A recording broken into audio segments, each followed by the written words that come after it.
Hello viewers, ഇന്ന് നമുക്ക് സിമ്പിളായിട്ടൊരു blouse എങ്ങനെ ഡിസൈൻ ചെയ്യുന്നതെന്ന് നോക്കിയാലോ.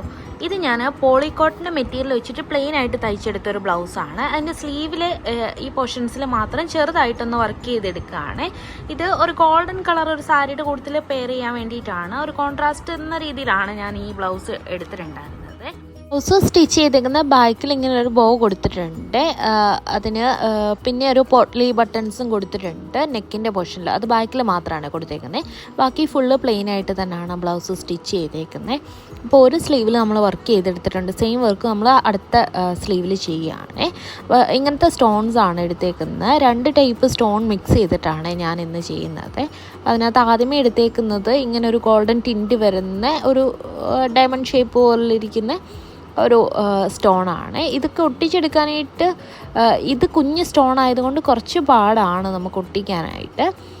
ഇങ്ങനത്തെ ഒരു സ്റ്റോൺ എടുത്തിട്ടുണ്ട്. പക്ഷെ ഒട്ടിച്ച് കഴിയുമ്പോഴത്തേന് അത്യാവശ്യം നല്ല ഭംഗിയാണ് കാണാൻ വേണ്ടിയിട്ട്. ഇതിന് അധികം റേറ്റ് ഒന്നും ഇല്ല. 100 ഗ്രാമിന് 20 രൂപയോ അങ്ങനെയൊക്കെയാണ് ഇതിൻ്റെ റേറ്റ് വരുന്നത്. അടുത്തത് ഇങ്ങനെ കുറച്ചും കൂടെ വെയിറ്റ് ഉള്ള ടൈപ്പ് ഒരു സ്റ്റോണാണ്. അപ്പോൾ ഒട്ടിക്കുന്ന സമയത്താണെന്നുണ്ടെങ്കിൽ ഒരുപാട് ഒട്ടിച്ചിട്ടുണ്ടെങ്കിൽ ഞാനിപ്പോൾ ഒറ്റ ലെയറിൽ തന്നെ ഒട്ടിച്ചെടുത്തപ്പോഴാണെങ്കിലും നല്ല വെയിറ്റ് ഉണ്ട്. അപ്പം നമുക്ക് അത് നോക്കിയിട്ട് വേണം ഇത് ഒട്ടിക്കാനായിട്ട്. ഇത് ഒട്ടിച്ചെടുക്കാനായിട്ട് കുറച്ച് എളുപ്പമാണ്. കുറച്ച് വലുപ്പം ഉള്ളത് കൊണ്ട് തന്നെ നമുക്ക് കയ്യിൽ പിടിച്ചിട്ട് ഒട്ടിക്കാനായിട്ട് എളുപ്പമാണ്. ഇങ്ങനത്തെ സ്റ്റോണാണ്. ഇതൊരു വൈറ്റ് കളർ സ്റ്റോണാണ് മേടിച്ചേക്കുന്നത്.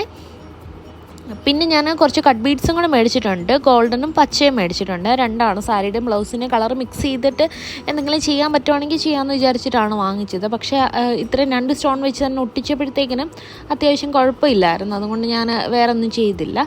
ഇത് ഫാബ്രിക് ഗ്ലൂ ആണ് മേടിച്ചേക്കുന്നത്.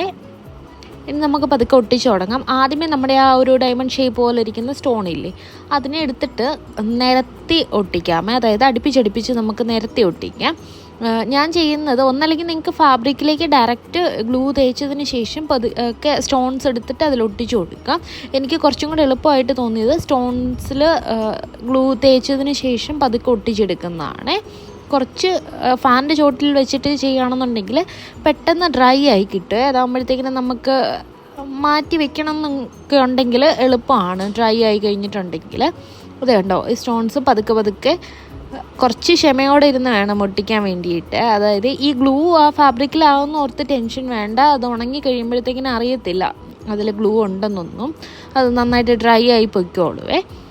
അങ്ങനെ അതിനെ ഞാനിവിടെ നിരത്തി ഒട്ടിച്ചെടുക്കുന്നുണ്ട്.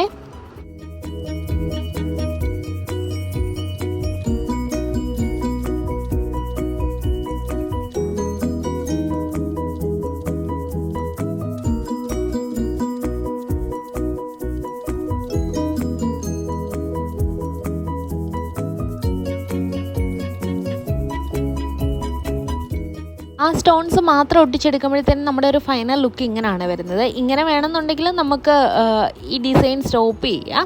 ഇത് ഒട്ടിച്ചതിന് ശേഷം ഞാൻ അടുത്ത സ്റ്റോൺ എടുത്തിട്ട് ആ 2 സ്റ്റോൺസിൻ്റെ നടുക്കായിട്ട് ഇതിനെ വെച്ച് കൊടുക്കുന്നുണ്ട്. ഇത് കുറച്ചും കൂടെ ഞാൻ പറഞ്ഞില്ലേ, കുറച്ചും കൂടെ എളുപ്പമാണ് ചെയ്യാനായിട്ട്.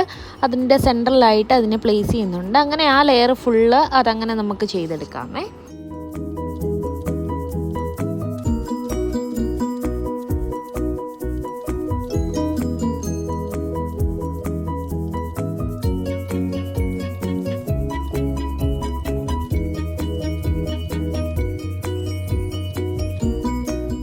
ഇതാണ് നമ്മുടെ ഫൈനൽ ലുക്ക് വരുന്നത്. വളരെ ബഡ്ജറ്റ് ഫ്രണ്ട്ലി ആയിട്ട് നമുക്ക് ഈസി ആയിട്ട് ചെയ്തെടുക്കാൻ പറ്റുന്ന ഒരു ഡിസൈനാണ്.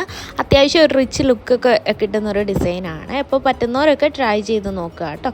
വീഡിയോ ഇഷ്ടപ്പെട്ടെങ്കിൽ ലൈക്ക് ചെയ്യുക, ഷെയർ ചെയ്യുക, സബ്സ്ക്രൈബ് ചെയ്യുക. താങ്ക്